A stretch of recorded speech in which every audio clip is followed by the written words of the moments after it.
Assalamualaikum warahmatullahi wabarakatuh. Saya Itzar Adem Mumpuni dari kelas 11 IPS 1 dan saya akan menjelaskan mengenai pembangkit listrik tenaga surya atau PLTS. PLTS adalah peralatan pembangkit listrik yang mengubah matahari menjadi listrik. PLTS sering juga disebut sebagai solar cell, solar photovoltaik, atau solar energi.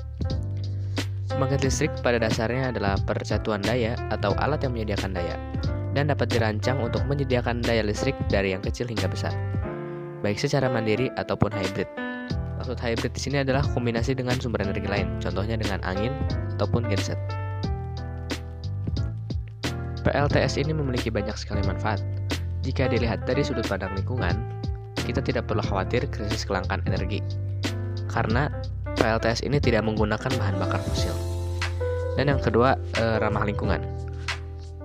PLTS ini tidak memancarkan emisi karbon berbahaya dan tidak menghasilkan getaran yang mengganggu seperti halnya energi listrik yang dihasilkan oleh tenaga konvensional lainnya.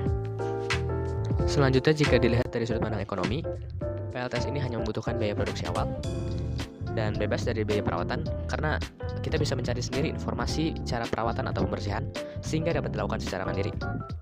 Dan yang terakhir, tidak boros karena PLTS ini bersifat modular, yaitu listrik yang dihasilkan dapat disesuaikan dengan kebutuhan.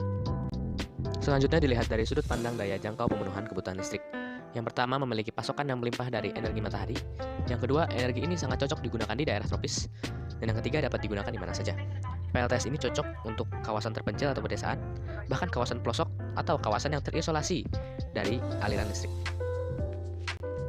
Selanjutnya adalah proses pengonversian energi matahari menjadi energi listrik. PLTS ini menggunakan konsep fotovoltaik, yaitu sebuah konsep di mana cahaya matahari akan dikonversi secara langsung dari listrik melalui sel surya. Sel surya nantinya digunakan untuk menangkap cahaya, dan cahaya yang berasal dari matahari ini mengandung foton. Foton itu adalah satuan terkecil dari tenaga surya.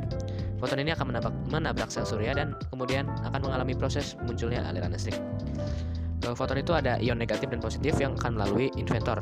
Inverter itu berperan untuk mengubah energi listrik. Kemudian ion atau foton yang ditangkap oleh panel surya itu akan masuk ke charge controller, yang dimana tugasnya itu mengatur arus arah yang diisi ke baterai. Charge controller ini bertugas untuk mengatur overcharging atau kelebihan pengisian.